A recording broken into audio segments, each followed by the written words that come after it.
Muy bien, primer libro de los Reyes en el capítulo 15. Vamos a seguir nuestro estudio en este libro de los Reyes. A veces un capítulo de algunos... Voy a comenzar de nuevo. A veces cuando llegamos a algunos capítulos en las Escrituras tenemos información muy reducida acerca de lo que ese capítulo está hablando, y a menudo necesitamos ir a otros libros y capítulos de la Biblia para recibir una imagen mayor, una vista mayor y más clara de lo que se está diciendo. Creo que este capítulo es uno de esos capítulos, especialmente los versículos del 1 al 8. Vamos a ver si podemos cubrir todo lo que tenemos que cubrir, pero si no, lo podemos hacer en una segunda parte el próximo martes. Entonces, Primera de Reyes capítulo 15. Vamos a comenzar con el reinado de el rey Abías. El rey Abías era el rey que era hijo de Roboam, que había sido hijo de Salomón, que ahora va a estar reinando en el reino del sur, en el reino de Judá, o las tribus de Judá y de Benjamín. Y se nos dice ahí en el versículo 1 del capítulo 15 del primer libro de los Reyes: Abías, y así es como se llama en la Reina Valera contemporánea, quizás usted tenga un nombre diferente. Abías comenzó a reinar sobre Judá cuando Jeroboam, hijo de Nabat, llevaba 18 años de reinar sobre Israel, y reinó en Jerusalén 3 años. Su madre se llamaba Macá y era hija de Abisalom, no Absalón, Abisalom. Debemos recordar que en este libro estamos viendo al pueblo de Israel después de que el reino fue dividido en dos. Lo vamos a decir constantemente para no confundirnos con los reyes. Estamos viendo los reyes que reinaron en el reino del norte, que fueron las 10 tribus que Dios le dio a Jeroboam al principio de la división del reino, y el reino del sur, que consistía de las tribus de Judá y de Benjamín, que le dio a los hijos de Salomón y a todos los descendientes. En el reino del norte, en este tiempo, sigue reinando Jeroboam, el primer rey del reino del norte. Ya tenía 18 años reinando, mientras que en el reino del sur estaba comenzando a reinar Abías, hijo de Roboam, que era hijo de Salomón. Entonces va un solo rey en el reino del norte, con este es el tercer rey en el reino del sur.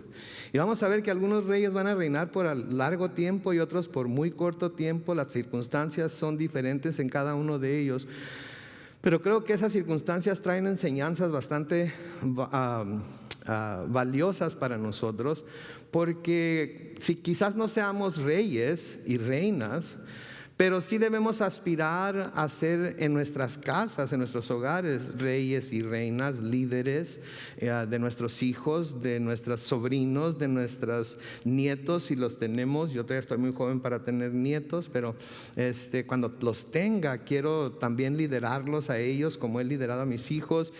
Y creo que ustedes también, los que tienen hijos todavía en casa, los que tienen nietos, los que tienen sobrinos, etcétera, quieren ser un ejemplo para ellos. Y creo que la palabra de Dios nos dice que nosotros somos reyes y sacerdotes, ¿verdad? Somos reyes y sacerdotes para Cristo. Entonces debemos actuar como tales y debemos de buscar siempre representar a nuestro Señor ante los ojos de aquellos que estamos tratando de liderar de una manera digna.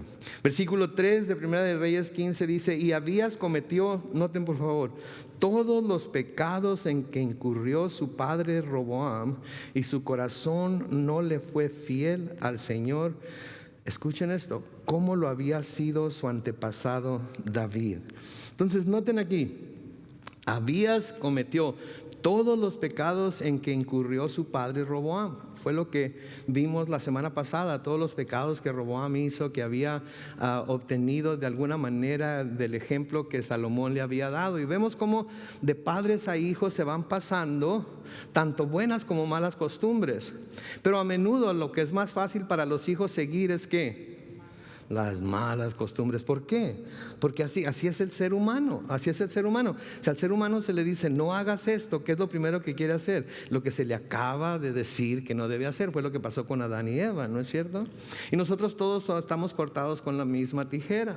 Se ha escuchado mucho el ejemplo, yo mismo lo he dado, pero creo que vale la pena volver a dar ese ejemplo. Si tuviéramos un mostrador aquí con 100 cajones, y yo les digo que pueden abrir el cajón que a ustedes les dé su regalada gana abrir y quedarse con lo que hay ahí, pero pero ni siquiera toquen el cajón número 55, que es lo primero que va a pasar en sus cerebros. Van a empezar a pensar, ¿qué tendrá el número 55? ¿Verdad? ¿Y por qué no quedará que lo toque? ¿Verdad? Y la tentación va, teniendo los otros 99 cajones para tocar, de todas maneras la atención va a estar puesta en el que se nos dijo que no tocáramos. Esa es la naturaleza del hombre. Lo que se nos dice que no hagamos es lo que queremos hacer, lo que se nos dice que hagamos es lo que no queremos hacer. Pablo lo menciona en el libro de Romanos, ¿verdad? Lo que no quiero hacer es lo que hago, lo que quiero hacer es lo que no hago. Y reconoce que es un pobre pecador que necesita ser salvado de ese cuerpo de muerte en el cual vive. Entonces aquí vemos claramente también que Abías cometió todos los pecados que incurrió su padre Roboam. Sí, siempre es más fácil ir por seguir los ejemplos que son malos para nosotros que los buenos ejemplos, porque los buenos ejemplos implica que vamos a tener que esforzarnos para hacerlos, para llevarlos a cabo. Pero es necesario que aprendamos, como les he dicho muchas veces, en cabeza ajena y no caigamos en los mismos errores que los que han ido antes de nosotros cayeron. Pero noten lo que dice, su corazón no le fue fiel al Señor como si lo había sido su antepasado David. David, mis hermanos y hermanas, por siempre será el estándar de lo que los reyes de Israel debían ser y deben ser. Y creo de nuevo que también debe ser el estándar de cualquiera que quiera ser líder en la iglesia y de cualquiera que quiera liderar bien su casa. Sí, creo que Él es el estándar para todas estas cosas. Sí, porque una de las cosas que todos los reyes injustos de Judá van a tener en común es que ninguno de ellos tuvo una relación íntima con el Señor como lo había hecho David. Y no me malentiendan, no se trata de ser perfectos, porque sabemos que David no era perfecto. Los que conocemos a David, hemos estudiado primera, segunda de Samuel, sabemos que David no era perfecto, nunca fue perfecto, y no se nos dice que él era perfecto, pero sí tenía un corazón fiel al Señor. Él, hablando de David, nunca anduvo buscando solución a sus problemas ni perdón por sus pecados en otros dioses. ¿Se dan cuenta de eso cuando estudiamos la vida de David? Cuando le iba como en feria, nunca andaba buscando otro Dios que le ayudara más que lo que el Señor le ayudaba. Cuando tenía algún problema difícil, nunca andaba yendo a buscar en otro Dios o en otra cultura o ninguna otra cosa que alguien que le ayudara a solucionar ese problema. Cualquiera cosa que le pasaba a David, siempre se mantenía buscando al Señor. Nunca anduvo buscando soluciones a sus problemas. Es más, nunca anduvo buscando perdón por sus pecados en otros dioses. Siempre se volvía a Dios. Sí, eso es algo que nosotros debemos aprender de David. Porque a menudo tenemos no quiero decir costumbre porque no es una costumbre, pero a menudo tenemos la inclinación de que si Dios no nos está ayudando como nosotros pensamos que nos debe ayudar, entonces vamos a ir a buscar ayuda para nuestro problema en otro lugar. Vamos a ir a buscar ayuda para nuestro problema en alguna otra filosofía. Vamos a buscar ayuda para nuestro problema en alguna otra manera de pensar. Y es cuando empezamos a tratar de leer todo tipo de libros de autoayuda, todo tipo de libros que supuestamente nos van a ayudar a tener una mayor autoestima, todo tipo de libros que supuestamente nos van a dar la solución para la condición humana, etcétera, etcétera, que lidian con todo tipo de cosas menos con el primer problema que el hombre tiene y por el cual estamos en la situación que estamos, que es el pecado. Y de alguna manera tratan de cubrir el pecado quitándole la responsabilidad al pecador y poniéndola sobre todo tipo de circunstancias y sobre todo tipo de cosas para que el pecador no sienta que hay nada malo con él. Y hasta que el pecador no lidia con el pecado que hay en su corazón, en realidad no va a poder encontrar el verdadero problema, lo que lo aqueja, que es el pecado. Y David nunca anduvo buscando solución a sus problemas, nunca anduvo buscando perdón para sus pecados en otros dioses. Nunca dijo, pues como Jehová no me está ayudando, como Jehová no está haciendo lo que yo pienso que va a hacer, voy a ir a buscar entre los dioses de los sidonios, o voy a ir a buscar entre los dioses de los filisteos, o voy a ir a buscar entre los dioses de los babilonios a ver si uno de esos dioses me ayuda. Y desafortunadamente en la iglesia eso sucede. En esta iglesia no me están dando lo que necesito, no me están dando la ayuda, no me están dando, no me están resolviendo los problemas que necesito resueltos, así es que voy a irme a otro lugar, sí, en donde en realidad me ayuden a parar de sufrir. Sí, en donde en realidad tengan un ministerio en el que haya sanidades comprobadas, en el que haya liberaciones comprobadas, y andan por todos lados. ¿Saben qué? La solución no está en esta iglesia ni en ninguna otra iglesia. La solución está en Cristo Jesús. Sí, en Cristo Jesús. Y David nunca se apartó de Dios. Aún en sus tiempos más difíciles se volvió a Dios para lidiar con sus problemas. Y otra característica de David es que dejó que Dios lidiara con él como Dios decidiera lidiar con él. ¿Sí? Dejó que Dios lidiara con él como Dios veía que tenía que lidiar con él. No andaba dándole consejos a Dios en cuanto a cómo debería de lidiar con tal o cual problema, ¿verdad? Ya les dije, y ustedes saben que David no era perfecto. Tenemos, por ejemplo, en la vida de David el adulterio que cometió con Betsabé. Tenemos también el asesinato de Urías, el esposo de Betsabé. Sabemos que de la unión de David y Betsabé se concibió un niño, el cual se perdió también. ¿Sí? Y luego tenemos también a Dios lidiando con David cuando decidió que iba a censar al pueblo para ver qué tan poderoso era ese ejército, para ver cuántos carros y caballos tenía, etcétera, etcétera. Y en todo ello David permitió que Dios lidiara con él como Dios quería lidiar con él, y se sometió a lo que Dios dictaminó que iba a tener que hacer para lidiar con el pecado de David. Sí, cuando Natán el profeta va y lo confronta con el pecado que había cometido con Betsabé, y voy a leer algunos pasajes, pero los van a tener que buscar en su Biblia, porque como eran pasajes muy largos no quise ponerlos en la pantalla, pero busquen ahí en sus Biblias en 2 de Samuel en el capítulo 12. 2 de Samuel en el capítulo 12. Sí. Segunda de Samuel capítulo 12, comenzando con el versículo 13, cuando Natán va y confronta a David con su pecado y le dice lo que el Señor le manda decir, etcétera, etcétera, el ejemplo que le da del hombre rico y el hombre pobre, etcétera. Dice ahí en segunda de Samuel capítulo 12 y el versículo 13, David le respondió a Natán, noten, reconozco que he pecado contra el Señor. Versículo 13 de nuevo, David le dijo a Natán, reconozco que he pecado contra el Señor.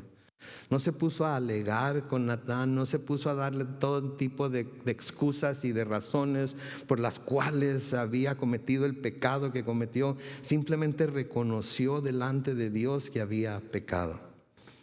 Sí, simplemente reconoció delante de Dios que había pecado. Sí, y creo yo que la palabra de Dios nos dice en Primera de Juan que si confesamos nuestros pecados, Él es fiel y justo para perdonarnos nuestros pecados. Y a menudo creo que tratamos de alguna manera cubrir nuestros pecados, esconder nuestros pecados, porque creemos que al esconder nuestros pecados no vamos a sufrir la consecuencia de ellos. Pero ¿a dónde nos podemos ir que nos podamos esconder de Dios? Y David reconocía, ¿sabes qué? Voy a lidiar con esto, más vale cortarle por lo sano. El Señor dice que pecado, ¿sabes qué, Señor? Reconozco que pecado. Échale. ¿Qué es lo que quieres hacer? Se entregó a la misericordia de Dios. Y noten cómo responde Natán ahí en el mismo versículo. Y Natán le dijo, el Señor ha perdonado tu pecado y no vas a morir. Pero como los enemigos del Señor hablan mal de Él por causa de este pecado tuyo, tu hijo recién nacido tiene que morir. Tiene que morir. Y todos sabemos lo que sucedió cuando el niño de David estaba enfermo, ¿verdad? David le rogaba al Señor, David le pedía al Señor que lo sanara. David quería que su hijo viviera, ayunaba, se tiraba en el suelo y lloraba, etcétera, etcétera, hasta que finalmente el niño muere. ¿Y qué hace David? Se levanta, se baña, se cambia, come. Y sus siervos, ¿qué le decían? ¿Qué te está pasando? Cuando el niño todavía vivía, estabas ahí tirado, llorando, ayunando, y ahora que el niño ha muerto, ahora te levantas, te bañas, comes, etcétera. ¿Qué dice? Yo ya no voy a poder, yo no puedo ir él no puede volver a donde yo estoy, pero yo un día voy a ir a donde él está. Se sometió a Dios, no empezó a reclamarle a Dios, pero ¿por qué, Señor? Si estuve ayunando tanto, pero ¿por qué, Señor? Tanta lágrima que derramé, pero ¿por qué, Señor? Si me arrepentí claramente de mi pecado, pero ¿por qué? ¿Por qué? ¿Por qué? Si así es como me vas a tratar, entonces mejor voy a buscar otro Dios, voy a ir a otro lugar, voy a ir a otra para buscar, en donde me den lo que yo necesito. Yo necesitaba que tú te mostraras poderoso y salvaras a mi hijo. No hace nada de eso. Simplemente confía en que Dios sabía lo mejor que había que hacer. Y dice, Él ya no va a venir a mí, pero yo sí puedo ir a Él. Y se sometió a lo que el Señor dijo, a lo que Dios decidió que iba a hacer, sin renegar, sin quejarse, sin amargarse contra Dios, sin estar preguntando por qué a mí, por qué ahora. Ese niño era mi esperanza, era lo que yo quería, etcétera, etcétera. También cuando David censó al pueblo, ¿sí? Para ver qué tantos carros tenía, para ver cuánta gente tenía, para ver lo poderoso de su ejército. Sí, se nos dice ahí, miren, en 2 de Samuel, capítulo 24 ahora, 2 de Samuel, capítulo 24, unas cuantas páginas más hacia la derecha. Comenzando con el versículo 10. Dice ahí lo siguiente: pero después de haber censado al pueblo, David se sintió muy apesumbrado y fue a decirle al Señor: he cometido un grave pecado. Te ruego, Señor, que perdones a este siervo tuyo por haber sido tan necio. Que cometió el pecado, cometió el error de censar al pueblo, porque quería saber qué tan poderoso era su ejército, cuando nunca debió haber confiado en lo poderoso que era su ejército. Su confianza debió haber estado puesta ¿en quién? En el Señor, que tantas veces le había ayudado, que en tantas batallas le había dado la fortaleza que necesitaba para vencer al enemigo, a menudo enemigos mucho más grandes y poderosos que él. Pero después de que lo censó, se puso a pensar: hijo, ahora sé qué tan poderoso es mi ejército, pero al ver los números, siento que lo he regado, porque debía haber confiado en el Señor. Puede vencer con muchos o con pocos, ¿sí? Porque Él es poderoso, Él es en quien confío, ¿sí? Y va y le dice: Señor, he cometido un grave pecado, te ruego que me perdones, perdóname por haber sido tan necio. Pero luego noten el versículo 11. Al día siguiente, cuando David se levantó, la palabra del Señor vino a Gad, el vidente de David, y le dijo: ve y dile de mi parte a David. Dios hablando a David por medio de Gad: yo, el Señor, te doy a elegir una de 3 cosas. Haré lo que tú elijas. Gad fue a ver a David y le dio el mensaje del Señor y le dijo: ¿quieres que haya 7 años de hambre en tu tierra? ¿O prefieres huir de tus enemigos durante 3 meses? ¿O prefieres que haya en tu pueblo 3 días de peste? Piénsalo bien, pues debo llevar una respuesta a quien me envía. Gad diciéndole a David, versículo 14, dice: entonces David le dijo a Gad: estoy en un gran aprieto. Permíteme, noten lo que dice: permíteme caer en las manos del Señor, pues su misericordia es grande en extremo. No me dejes caer en las manos de ningún hombre. ¿Se fijan lo que dice David? Permíteme caer en las manos del Señor, ¿sí? Porque yo sé que Él va a lidiar justamente conmigo. Y aún en su justicia, aunque tenga que lidiar con justicia o en su justicia conmigo, de todas maneras, en su justicia va a ser más misericordioso que cualquier hombre. Así es que prefiero caer en las manos de Dios y que Él, ajustar cuentas con Él, que Él lidie conmigo como Él quiera, y no caer en las manos de ningún hombre. En el versículo 15 nos dice: entonces el Señor envió la peste sobre Israel desde la mañana y hasta el día señalado. Y desde Dan hasta Berseba murieron 70,000 israelitas. Pero cuando el ángel extendió su mano sobre Jerusalén para destruirla, el Señor se arrepintió y le dijo al ángel destructor: basta ya, detente. Y el ángel estaba junto a la era de Abraná el Jebuseo. ¿Se fijan? Entonces David pecó otra vez. David le pide perdón a Dios. Dios le da a escoger: ¿qué quieres que haga? Y David dijo: ¿sabes qué? Yo me pongo mejor a la merced de Dios que cualquier hombre. Porque Dios, aún en su justicia, va a lidiar misericordiosamente conmigo. Así es que yo me someto a lo que Dios quiera hacer por mi pecado.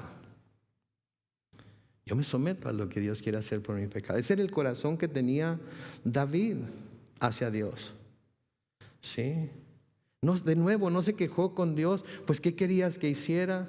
Necesitaba saber cuánta gente tenía para poder pelear mis batallas. Necesitaba saber qué tan grande era mi ejército. Necesitaba saber cuánta fuerza tenía. No necesitaba saber nada de eso, porque Dios estaba de su lado. Sí, a veces nosotros nos ponemos, en inglés hay un término que se dice put your ducks in a row. O sea, alinear todo.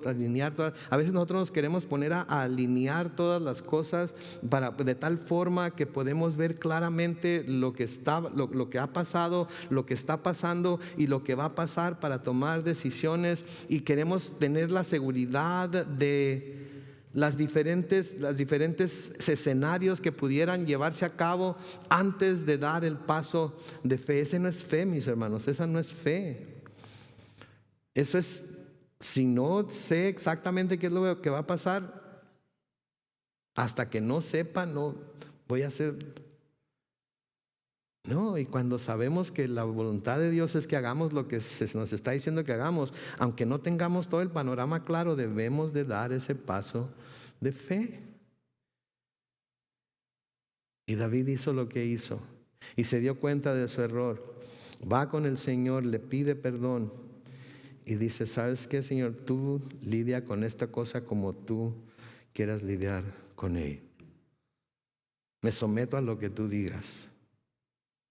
¿Sí? Nomás, por favor, no me dejen caer en las manos del hombre. ¿Saben qué? Yo me siento igual. Si caigo en alguna forma, y creo que no importa qué tan viejos estemos o cuánta experiencia tengamos, todos tenemos esa propensidad a caer de alguna manera, porque estamos cortados de la misma tijera, con la misma tijera de la misma tela. Cada uno de nosotros tenemos nuestras debilidades. Cada uno de nosotros tratamos de hacer las cosas como nosotros queramos, a pesar de que por hacer las cosas como nosotros queramos pudiera haber serias consecuencias para nosotros, pero lo queremos hacer como nosotros queremos y no como se debe de hacer. Sí, de acuerdo a las escrituras, de acuerdo a la ley, de acuerdo a lo que sea. Y tenemos la propensidad a caer y tener que sufrir las consecuencias por ello. Pero yo le pido al Señor: ¿sabes qué, Señor? Si llego a caer, tú lidia conmigo como tú quieras lidiar, pero por favor no me dejes caer en las manos de los hombres. No me dejes caer en las manos de los hombres. Antes de que se me juzgue, bórrame de esta tierra mejor. Porque aquellos que se declararon, que se nombraron como nuestros mejores amigos, en un momento dado caemos y nos tratan como: ¿cómo es posible que esto, que aquello? Si era pastor, si era anciano en la iglesia, ¿cómo es posible que haya caído? ¿Saben qué? Todos nosotros en un momento dado podemos caer, ¿no es cierto?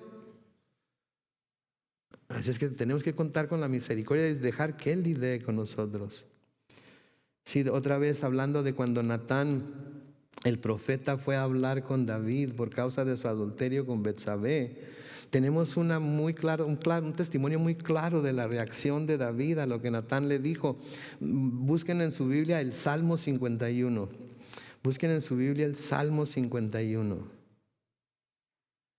Y esto nos muestra lo decidido que estaba David que estuvo David a través de su vida a someterse a Dios y a cómo él quería lidiar con él. Y por eso Dios miraba que tenía un corazón perfecto hacia él, porque nada de lo que le pasaba lo apartaba de Dios. Al contrario, lo hacía que se aferrara más a Dios. Sí, y esa debe ser nuestra experiencia también, que las cosas que nos pasan, por feas, por malas, por injustas, por deprimentes y duras que sean, deben ayudarnos a acercarnos más a Dios y no alejarnos de Dios. Y a veces es lo contrario, ¿verdad? Nos alejamos de Dios y nos amargamos contra Dios. En el Salmo 51, de nuevo, este es un salmo de David, de cuando Natán el profeta fue a hablar con él acerca del adulterio con Betsabé. Noten ahí comenzando en el versículo 1, dice: Dios mío, por tu gran misericordia, ten piedad de mí. Por tu infinita bondad, borra mis rebeliones. Lávame más y más de mi maldad. Límpiame de mi pecado. Reconozco que he sido rebelde. Mi pecado está siempre ante mis ojos. Sí. David respondió con un corazón íntegro, clamando al Señor, pidiendo su perdón. Porque no había razón por la cual David debió haber pecado como pecó, siendo que Dios era tan bueno con él, siendo que Dios lo protegía tanto, siendo que Dios lo tenía en tan alta estima, lo valoraba tanto como rey, como su escogido, como su ungido, como aquel que de acuerdo a la carne iba a ser el padre terrenal de aquel que vendría como el Mesías. Reconozco que he sido rebelde, mi pecado está siempre ante mis ojos. Y quiero que noten algo aquí. Noten que no culpa a Betsabé. Se fijan que pueden leer todo el Salmo y en ninguna parte en el Salmo 51 David menciona a Betsabé, no culpa a Betsabé. No trata de echarle tierra a Betsabé. Y he oído a muchos pastores que predican acerca del adulterio de David y Betsabé, y como le echan tierra a Betsabé, qué bárbaro. ¿Y qué andaba haciendo? Bañándose afuera, desnuda, a la vista de todos. Así se usaba en aquel tiempo. ¿Qué andaba haciendo David en la azotea viendo lo que no tenía que ver? Y cuando vio lo que estaba pasando, ¿por qué no cerró los ojos? Se dio la vuelta y se metió a su palacio otra vez y se quedó ahí.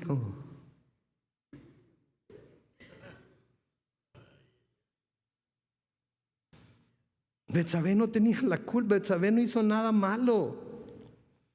Betsabé hizo lo que hacía quizás todos los días o cada sábado, necesitar el baño o no sé, pero hizo lo que se hacía todo el tiempo. Y David aquí en ningún lugar dice: Señor, pero ella también tiene la culpa. ¿Por qué se anda bañando allá afuera a la luz del día donde todo el mundo la pueda ver? David no hace eso. Él acepta que él es el que ha pecado. Acepta que él es el que se ha rebelado. Acepta que él es el que no puede cerrar los ojos, porque lo único que ve cuando cierra los ojos es el pecado que cometió, el placer que buscó, la satisfacción de la carne que buscó. Ahora ya no le está sirviendo de nada, porque lo único que está sintiendo es la carga del pecado que ha cometido. Y luego noten lo que sigue diciendo ahí en el versículo 4: contra ti y solo contra ti he pecado, ante tus propios ojos he hecho lo malo. Pónganse a pensar en eso, lo que dice David aquí. Contra ti y solo contra ti he pecado, ante tus propios ojos he hecho lo malo. Se da cuenta de que no hay forma de esconderse de Dios para pecar. En donde sea que nos encontremos pecando, Dios está viendo lo que estamos haciendo. ¿Y por qué les digo esto? ¿Para que se cuiden más al pecar? Ya les estoy diciendo que no hay forma que se puedan esconder cuando están pecando, porque Dios está en todo lugar. ¿Sí? Les estoy diciendo para que no nos hagamos tontos a nosotros mismos, para que no nos engañemos nosotros mismos y creamos que como todavía no sufrimos la consecuencia por algún pecado que hemos cometido, quiere decir que Dios se le olvidó. A lo mejor ese día se quedó dormido. A lo mejor ese día salió de vacaciones y no me vio, por eso no ha pasado nada. No, es que es misericordioso. Está esperando a que nos arrepintamos y a que vayamos a Él con un corazón como el de David. Sí. Contra ti he pecado, ante tus propios ojos he hecho lo malo. Y luego noten lo que sigue diciendo: eso justifica plenamente tu sentencia y demuestra que tu juicio es impecable.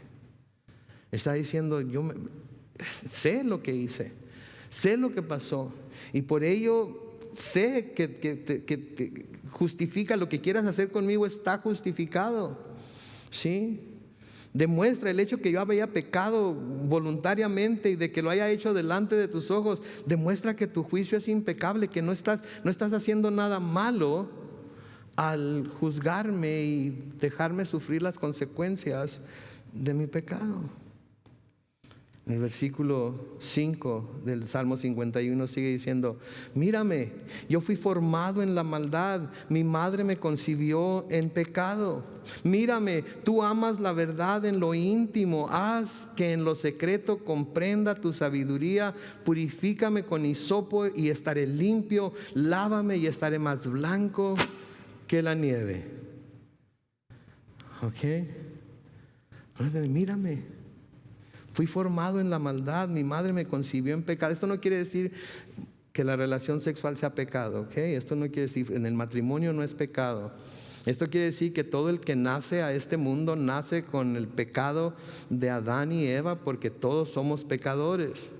Eso es lo que quiere decir, ¿ok? Eso es lo que quiere decir.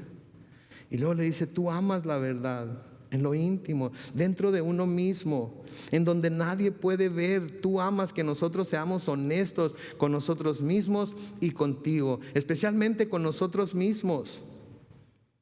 Que no nos andemos tratando de cubrir, que no andemos tratando de aparentar lo que no somos, que no nos convenzamos nosotros mismos de que somos malos, pero cuando menos no somos tan malos como... Ustedes saben el nombre que vino a su mente, ¿verdad? Él ama la verdad en lo íntimo, en lo íntimo, en donde nadie puede ver, en donde nada más nosotros sabemos lo que está pasando. Ni ahí podemos ser sinceros con Dios, ni ahí podemos decir como David: Señor, estoy pecando contra ti, he pecado contra ti, eres justo en tus juicios. Cualquier consecuencia que pudiera sufrir por esto que estoy haciendo, me lo tengo merecido. Al contrario, a veces le pedimos a Dios que nos cuide dentro de nuestro mismo pecado, ¿verdad? Ay, Señor, que nadie me vaya a ver. Ay, Señor, yo sé que estoy haciendo algo indebido, pero cuídame, por favor, cuídame. Protégeme. Vamos a 80 en donde el límite de velocidad es 50. Y, Señor, cuídame, que no me vaya a ver ningún policía, que no vaya a ver ningún policía. A veces tratamos de hacer a Dios cómplice de nuestro pecado. Seamos honestos. Seamos honestos con nosotros mismos y con nuestro Dios.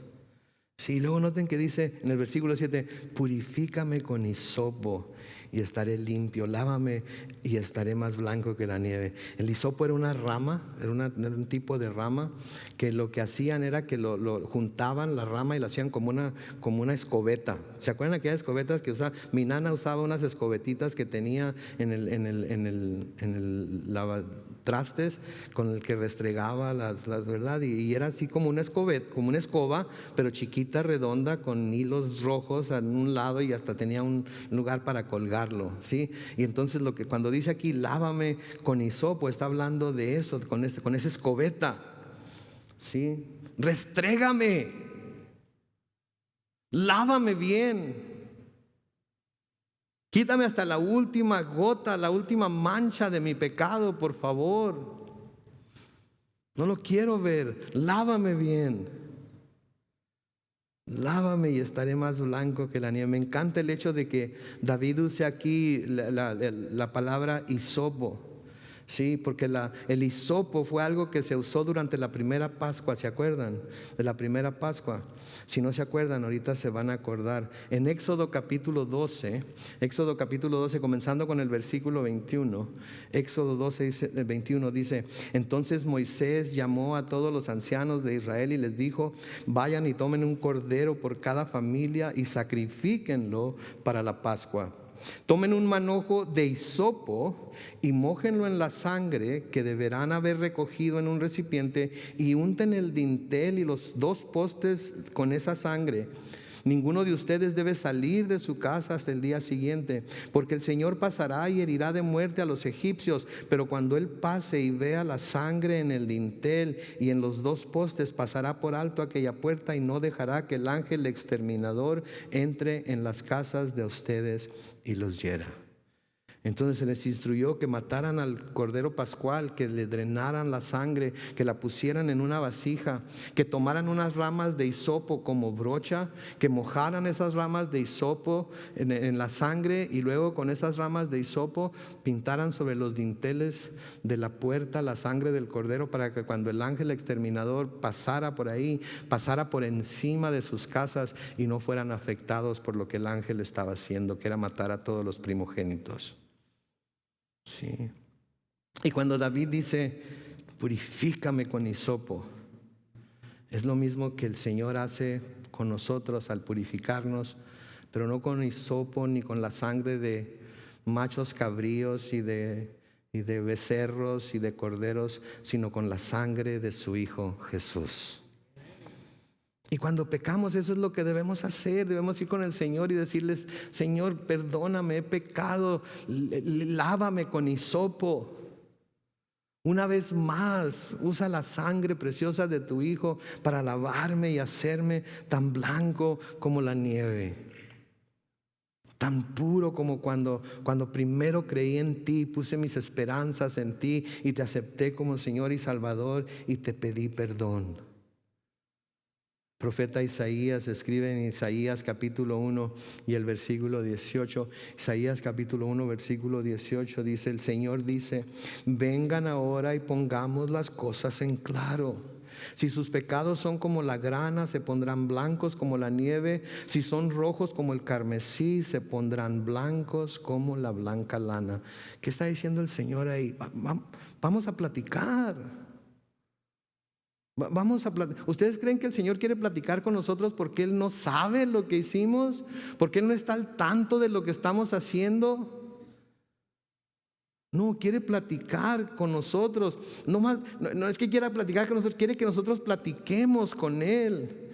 Quiere que nosotros vayamos a Él con un corazón contrito y humillado como David, y reconozcamos que estamos sucios, que hemos manchado nuestras ropas blancas una vez más, y que reconocemos que el único que puede lavar esas ropas y hacernos tan blancos como la nieve, tan blancos como la lana, es Él, lavándonos con hisopo mojado con la sangre de su Hijo Jesús.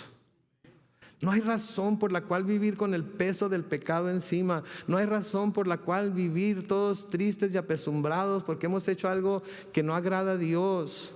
Tenemos que arrepentirnos y tenemos que ir a Él arrepentidos y pedirle el poder de su Espíritu Santo para seguir adelante libres de ese pecado que hemos cometido. Siguiendo ahí en el Salmo 51, pero ahora en el versículo 8 sigue diciendo: lléname de gozo y alegría, y revivirán estos huesos que has abatido. No te fijes ya en mis pecados, más bien borra todas mis maldades. Dios mío, crea en mí un corazón limpio, renueva en mí un espíritu de rectitud. Versículo 11: no me despidas de tu presencia ni quites de mí tu Santo Espíritu. Y luego noten el versículo 12, David le ruega: devuélveme el gozo de tu salvación, dame un espíritu dispuesto a obedecerte.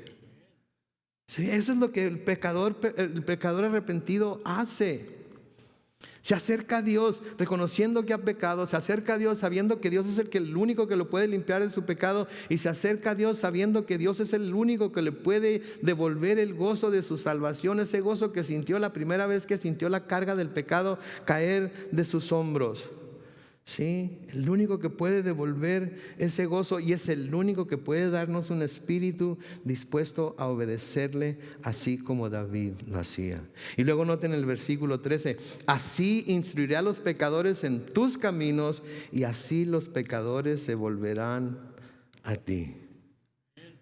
Ok, Señor, si haces eso conmigo, si lidias conmigo de esa manera, aunque tenga que sufrir las consecuencias que tenga que sufrir, si tú lidias conmigo de esa manera, entonces el que los pecadores sepan que eso fue lo que hiciste conmigo, les va a dar ánimo también a ellos para volverse a ti. El testimonio de David acerca de cómo Dios había lidiado con él en este pecado llevaría a otros pecadores a volverse a Dios. ¿Cómo ha lidiado Dios con nosotros en nuestro pecado? ¿Con juicio? ¿Con condenación? ¿Cómo ha lidiado Dios con nosotros en nuestro pecado? Con misericordia, ¿no es cierto? Con gracia, con compasión. Sabe que somos polvo. Sabe que si quisiera, con el dedo gordo de la mano podría aplastarnos y ni siquiera se mancharía el dedo. Que Dios no tiene dedos, ok, estoy hablando en términos antropomórficos. Es espíritu, no tiene dedos Dios. No van a decir, no, pues el pastor dijo que tenía dedos. Es que no tiene dedos, ok. Pero lo podría, no lo hace. No lo hace. Nos tiene paciencia, muestra su misericordia. Y ¿saben qué? Así como David está diciendo aquí, así, después de que tú hagas todo esto que estoy pidiendo, instruirá a los pecadores en tus caminos, y así los pecadores se volverán a ti. Eso es lo que nosotros debemos estar haciendo también. Hablar con los pecadores que conocemos, que sin duda han de ser algunos, y hablarles de cómo Dios ha lidiado con nosotros cuando le hemos fallado. Ser honestos. Como cristianos tenemos que estar en la luz. No podemos estar aparentando delante del mundo lo que no somos, porque en algún momento alguien nos va a ver, en algún momento vamos a hacer algo bastante grave como para que la gente sepa que no somos lo que decimos ser. Y ¿saben qué? En lugar de acercarse a Dios, la gente va a decir, no, ¿y eso qué es cristiano? Entonces, ¿para qué me convierto yo al cristianismo si es igual que yo? No somos iguales, pero no somos iguales porque no somos pecadores como ellos. No somos iguales porque cuando pecamos nos volvemos a Dios a pedirle perdón y Él nos perdona. Pero no hay por qué aparentar lo que no somos. No es ser honestos con nosotros mismos. Quizás si fuéramos más honestos con nosotros mismos y los unos con los otros, podríamos ayudarnos más a vencer las debilidades, tentaciones, necesidades, etcétera, etcétera, que tenemos. Pero nos gusta escondernos. No queremos que nadie sepa. Y a lo mejor entre nosotros, a lo mejor entre la gente que está entre nosotros, hay alguien que me puede ayudar a mí en la situación en la que yo me encuentro mejor que cualquier otra persona, pero tengo tanta vergüenza, me siento tan avergonzado, me siento que van a pensar de mí, que no digo nada y me quedo con ello y me lo trago constantemente, aunque me esté haciendo un hoyo en el estómago. Pero prefiero eso que salir a la luz. Sí, prefiero eso que salir a la luz. Y Juan nos dice que si andamos en la luz como Él está en la luz, entonces vamos a poder tener comunión los unos con los otros y todos juntos con Dios. Noten lo que sigue diciendo el versículo 4 de Primera de Reyes 15. Pero Dios el Señor le concedió a Roboam tener un sucesor en el trono de Jerusalén, que fue Abías, su hijo, del que estamos hablando aquí, ciudad a la que Dios siguió sosteniendo. ¿Por qué siguió sosteniendo Dios a la ciudad? ¿Y por qué siguió poniendo Dios a descendientes de David y de Salomón, a pesar de que eran malos? ¿Por qué siguió Dios haciéndolo a pesar de que eran malos? ¿Porque se lo merecían? Nope. Ahí mismo en el versículo lo dice, por amor a su siervo David. Por amor a su siervo David. Dios le había prometido que siempre iba a haber alguien de sus descendientes en el trono de Judá, en el trono de Israel. Y por amor a David, el Señor estaba manteniendo su promesa. Estaba manteniendo su promesa. ¿Sí? Luego noten lo que dice el versículo 5, pues David vivió rectamente en la presencia del Señor y nunca en su vida desobedeció ninguno de sus mandamientos, salvo lo que hizo con Urías el hitita. ¿Se fijan ustedes? El Señor exalta la justicia del reinado de David, pero está ese pequeño detalle de lo que hizo con Urías el hitita, que fue que adulterar con la esposa y luego mandarlo matar a él. ¿Sí? ¿Qué nos dice esto aquí? De nuevo nos habla de la misericordia de Dios, nos habla de que Él sabe, Él sabe, no sé cómo decirles, Él sabe lo que somos. No hay por qué estarnos escondiendo de Él. No hay por qué tratar de engañar a toda la gente y engañarnos a nosotros mismos. Sí. David vivió rectamente en la presencia del Señor y nunca en su vida desobedeció ninguno de sus mandamientos, salvo lo que hizo con Urías el hitita. El hecho de que David hubiera vivido rectamente delante del Señor hacía que el Señor le amara, y por ese amor que tenía para con David, Dios le permitió a Roboam tener un sucesor en el trono. Equivale a el injusto siendo bendecido por la obediencia del justo. ¿Sí? Porque David se había comportado de esa manera, ahora sus hijos estaban siendo bendecidos a pesar de que eran lo que eran. ¿Se están dando cuenta de eso? ¿Se están dando cuenta de eso? ¿Sí? Los que hemos nacido en hogares cristianos sabemos cuánto Dios nos ha bendecido por la fidelidad de nuestros padres, ¿no es cierto? Sabemos que aunque nos hemos rebelado y aunque nos hemos apartado de Dios, porque nuestros padres permanecieron ahí al pie del cañón, orando por nosotros, rogando por nosotros, tratando de darnos un buen ejemplo siempre, buscando que nos acercáramos a Dios. Hemos sido bendecidos. Ninguno de nosotros que nacimos en un hogar cristiano podemos decir que no hemos sido bendecidos porque nuestros padres fueron cristianos. Fuimos bendecidos. Tuvimos un hogar en donde fue, dentro de lo que cabe, un hogar sano, un hogar estable. Mamá y papá siempre estuvieron ahí para corregirnos, para ayudarnos. ¿Sí? Siempre estuvieron ahí para hacer lo que se necesitaba hacer, y más que todo para orar por nosotros. Si no tuvimos padres perfectos, ¿sí?, pero nos han dado un buen ejemplo dentro de lo que cabe, y hemos sido bendecidos por ello. ¿Sí? Y los que ahora somos padres de familia, cristianos, tenemos que hacer lo mismo por nuestros hijos. Y saben que aunque haya entre nosotros personas que no nacieron en un hogar cristiano y que no tuvieron esa bendición de crecer con padres cristianos, ¿saben qué? Esto comienza con ustedes. Esto comienza con ustedes. Y su obediencia y su fidelidad a Dios va a ayudar a que sus hijos también sean bendecidos. Ahora, esto no va a ayudar a que sus hijos sean salvos porque ustedes son salvos. No me malentiendan. ¿Sí? Ellos van a tener que desarrollar su propia relación personal con el Señor y van a tener que poner su propia fe en Cristo como Señor y Salvador. Pero créanme, van a ser bendecidos por la fidelidad de ustedes. Van a ser bendecidos porque ustedes se han dado a la tarea de acercarse a Dios y de vivir conforme a su voluntad, aunque no son perfectos. Hay algún, no de apellido, perfectos.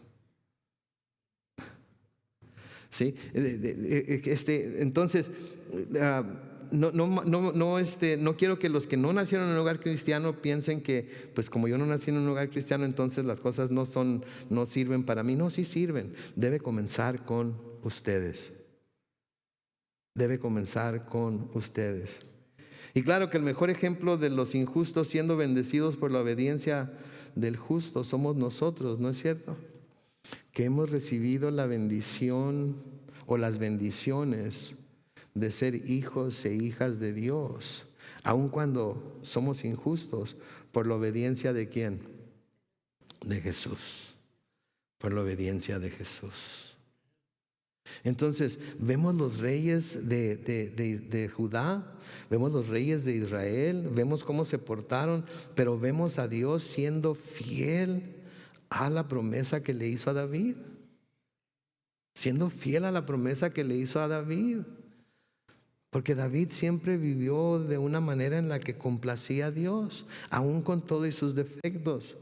En 2 de Samuel capítulo 7, los versículos 12 al 16 dice, cuando Dios hablándole a David, dice, cuando te llegue el momento de ir a descansar con tus padres, que quiere decir de morir, y yo elegiré a uno de tus propios hijos y afirmaré su reinado. Será él quien me edifique un templo y afirmaré su trono para siempre.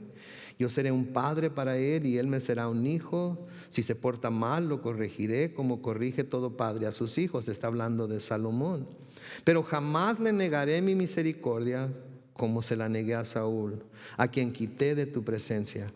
Y luego le dice en el versículo 16 de 2 de Samuel 7, tus descendientes vivirán seguros y afirmaré tu trono, el cual permanecerá para siempre. Y sabemos que ese trono será afirmado finalmente ¿en quién? En el Hijo de David, en Jesucristo, ¿verdad? En el Hijo de David, que es Jesucristo. Versículo 5 de nuevo dice, los versículos 6 y 7 de Primera de Reyes capítulo 15 dice, mientras Roboam y Jeroboam vivieron, recuerden, Roboam el que estaba reinando en el sur, Jeroboam el que estaba reinando en el norte, y ahora está reinando Abías, hijo de Roboam, en el sur. Mientras Roboam y Jeroboam vivieron, estuvieron en constantes guerras.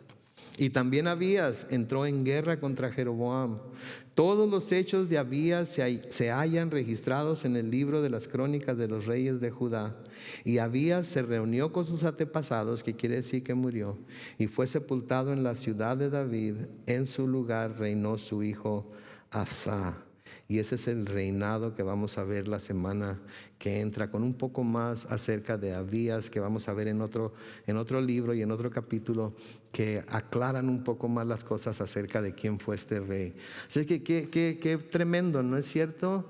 Yo me asombro ver cómo lo que David hizo bendijo tanto a sus hijos, a pesar de que ellos no siguieron sus buenos ejemplos.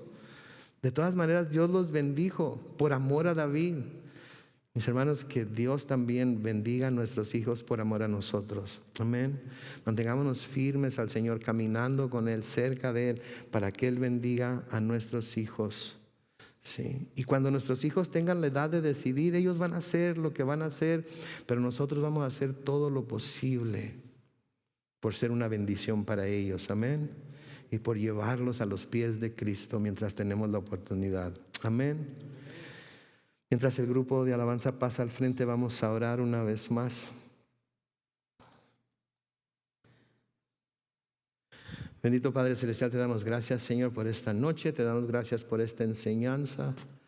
Gracias, Dios, porque nos das una imagen clara de lo que es caminar en obediencia a ti, de lo que puede resultar por caminar en desobediencia a ti. Señor, vemos ejemplos de reyes que fueron buenos reyes, que siempre te siguieron y siempre buscaron complacerte, como David, con un corazón completamente entregado a ti, un corazón que era un corazón según tú, que te seguía a ti. Señor, nunca se quejó de ti, nunca renegó de ti. Cuando cometía pecados se arrepentía y se volvía a ti. Sabía que Tú serías más misericordioso que cualquier hombre y estaba dispuesto siempre a aceptar lo que tú dijeras que tenía que pasar por el pecado que había cometido. Y Señor, te damos gracias porque vemos que por su obediencia sus generaciones, sus hijos, sus descendientes fueron bendecidos también. Y por cumplirle la promesa que le hiciste a él, los bendijiste a ellos, Señor, con cosas que no se merecían. Sabemos que muchos de ellos, oh Dios, se portaron de una manera muy malvada, muy injusta. Y por ello sufrieron las consecuencias de ese comportamiento. David, sin embargo, del otro lado, aunque cometió los pecados de los cuales hemos hablado ya, de todas maneras siempre buscó tu rostro y tú siempre le diste tu perdón. Señor, por favor, te pedimos que nos ayudes a tener ese corazón de David. A que aun cuando caigamos, Señor, aun cuando pequemos, aun cuando cometamos errores, no tratemos de escondernos, no tratemos de esconderlos, no permitas que que tratemos de engañarnos a nosotros mismos, sino que reconozcamos lo que verdaderamente somos y vayamos delante de ti con un corazón contrito y humillado, recibiendo ese perdón que tú tan lleno de gracia nos ofreces. Gracias, Señor, por ser tan misericordioso. Y así con todos los rostros inclinados y los ojos cerrados, tanto aquí en el santuario como los que nos están viendo en Facebook Live, si hubiera alguien entre nosotros que tiene que confesar algún pecado, como dice el profeta Isaías en Isaías 1:18, el Señor dice, vamos a ponernos a cuentas, vamos a hablar de lo que está pasando. Si tus pecados fueran como la grana, yo los voy a hacer tan blancos como la nieve. Si fueran rojos como el carmesí, yo los voy a hacer tan blancos como blanca lana. No tengamos miedo, vayamos delante de Él. Él está dispuesto a recibirnos, a perdonarnos, a limpiarnos, por así decirlo, con ese hisopo mojado en la sangre de Cristo y ser completamente libres una vez más de la culpa y del peso de nuestro pecado. Pero no nos mintamos a nosotros mismos y a Él, pues ¿cómo le vamos a mentir si conoce hasta lo más profundo de nuestro corazón? Si es que ahí donde está, simplemente diga, Señor, hoy vengo delante de ti y confieso como David que contra ti solo he pecado. Ayúdame, Señor, ayúdame, Dios. Dame un espíritu que desee obedecerte. Lávame ahorita con ese hisopo, hazme blanco como la nieve una vez más, blanca como la nieve una vez más. Renueva el gozo de mi salvación, para que pueda dar testimonio de cómo has sido conmigo y los pecadores también se quieran volver a ti. Gracias, Dios. Gracias por cada persona que haya hecho esta oración en su corazón. Bendíceles y que en cada uno de ellos sea hecho de acuerdo a su fe. En el nombre glorioso de Cristo Jesús, y todos decimos, amén.